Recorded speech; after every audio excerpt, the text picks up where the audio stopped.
Maka mulailah terdakwakan teman-teman sekalian pada saat itu agama Nasrani. Dan mulailah si penyihir ini melapor kepada raja, ini wallah nggak pernah datang nih. Sudah berhari-hari nggak pernah datang belajar sihir. Kemana dia? Raja suruh cari. Begitu dicari, para prajurit kembali mengatakan, wahai raja, ini Dzu Nuwas, hai Raja Dzu Nuwas, ini wallah ini sekarang mendakwakan kalau Anda ini bukan Tuhan, penyihir ini dusta, dan dia membawa ajaran baru, agama baru, beriman kepada Allah.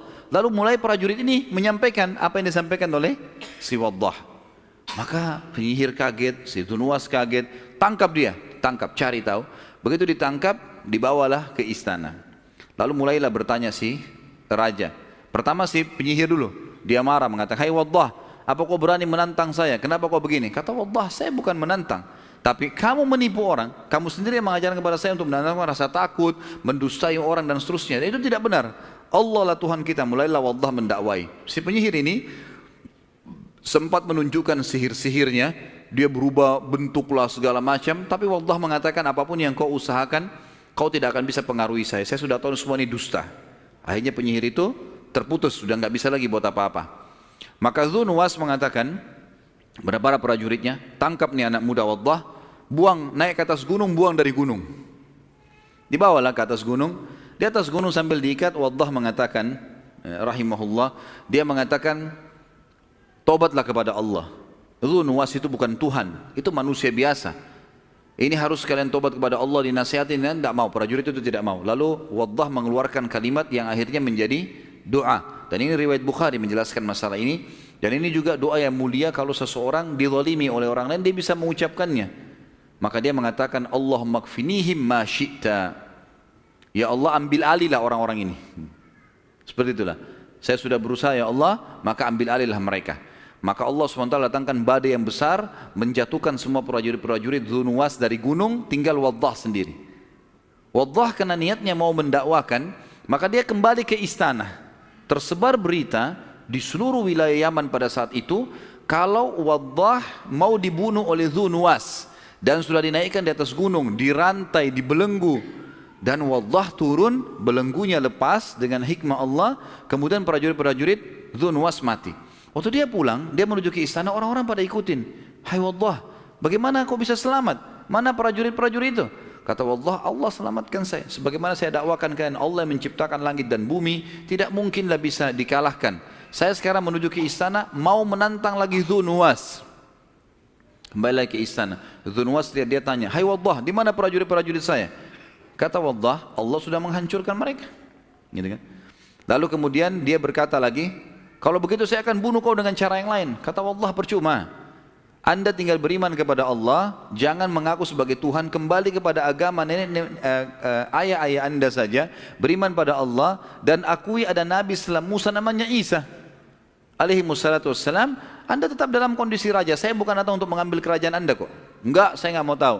Tangkap orang ini, tangkap anak muda, ikat dia belenggu baik-baik, ikat di belenggu itu, di rantai itu, batu yang besar. Bawa ke tengah lautan, cemplungin ke lautan deh, buang orang ini. Dibawalah ke sana. Orang-orang semua ikutin pada saat dia lagi dibawa, diikat di lautan, orang semua pada lihat. Masyarakat itu pada saat itu sudah mulai berbicara di wilayah Yaman. Kalau Allah selamatkan lagi anak muda ini dari tenggelam di lautan ini, maka saya akan beriman kepada risalah yang dibawa pada Nabi Isa, gitu kan? Maka pada saat itu teman-teman sekalian, pergilah ke tengah lautan. Waddah nasihatin orang-orang prajurit-prajurit ini, bertakwalah kepada Allah, kalian salah, Dzu Nuwas bukan Tuhan, dan seterusnya. Tetap enggak mau. Pada saat itu dia membaca doa lagi, Allahumma kfinihim ma syi'ta. Ya Allah, ambil alihlah orang-orang ini. Maka Allah mendatangkan ombak yang besar, kemudian dengan hikmah Allah jatuh hancur semua kapal itu, dan tiba-tiba saja rantainya Waddah lepas. Semuanya tenggelam kecuali dia, dan dia berhasil berenang sampai ke pinggir lautan. Disambutlah oleh pada masyarakat. Akhirnya mereka bilang, bagaimana kau bisa selamat hai Waddah? Allah yang selamatkan saya. Sebagaimana saya bilang kepada kalian, dan saya akan menuju ke Dzu Nuwas sekarang untuk membuktikan pada dia kalau dia salah. Kembali lagi ke istana. Ini masyarakat ini sudah mulai banyak yang bergejolak untuk beriman kepada atau masuk agama Nasrani, gitu kan. Sampai di istana, kata Dzu Nuwas, mana prajurit saya? Kata Waddah, sudah Allah binasakan. Saya sudah bilang, percuma saja, nggak ada gunanya. Kamu harus beriman kepada Allah. Lalu kemudian pada saat dia bingung, dia tetap ngotot mau membunuh Waddah, maka Waddah mengatakan ada satu cara kalau gitu. Kalau kamu tetap saja mau membunuh saya, ada satu cara. Kamu ngambil busur panah saya ini, kemudian kamu kumpulkan seluruh masyarakat Yaman, lalu panahlah saya dengan anak panah ini, baca bilang Bismillahirrabbilgulam. Dengan nama Allah, Tuhannya anak muda ini. Lalu lepaskan, kau akan bisa membunuhku. Kata Dzunnuwas, apa benar? Dia bilang iya. Karena kamu tidak yakin sama Allah. Saya akan buktikan, prajuritmu sudah sampai 2 kali mau membunuh saya dengan cara yang sudah jelas orang bisa mati, nggak bisa kan? Sekarang Allah yang bisa membunuh saya, bukan kamu. Mau bukti silakan lakukan. Maka Dzunnuwas dengan semangat mengiklankan di Yaman, sampai akhirnya satu Yaman semuanya berkumpul pada saat itu. Terkumpul masyarakat Yaman pada saat itu, yang datang nonton saja sekitar 20.000 orang. Kemudian teman-teman sekalian, selain prajurit juga banyak, ribuan orang. Datangkanlah anak muda ini, lalu ditaruh di tempat yang tinggi, diikat, dan sudah tersebar berita diiklankan, Raja Dzunnuwas akan membunuh anak muda ini. Dan caranya dia akan membaca Bismillahirrabbilgulam dan akan membunuh, supaya setelah ini tidak boleh lagi ada orang yang mengatakan Dzunnuwas bukan Tuhan. Lalu ditariklah anak panah tersebut. Ada 2 riwayat. Riwayat pertama, dilepaskan anak panah itu sambil mengatakan Bismillahirrabbilgulam, lalu matilah anak muda itu. Ada riwayat yang lain, orang ini menarik anak panahnya, kemudian dia kecilin suaranya, Bismillahirrabbilgulam. Orang-orang nggak dengar gitu.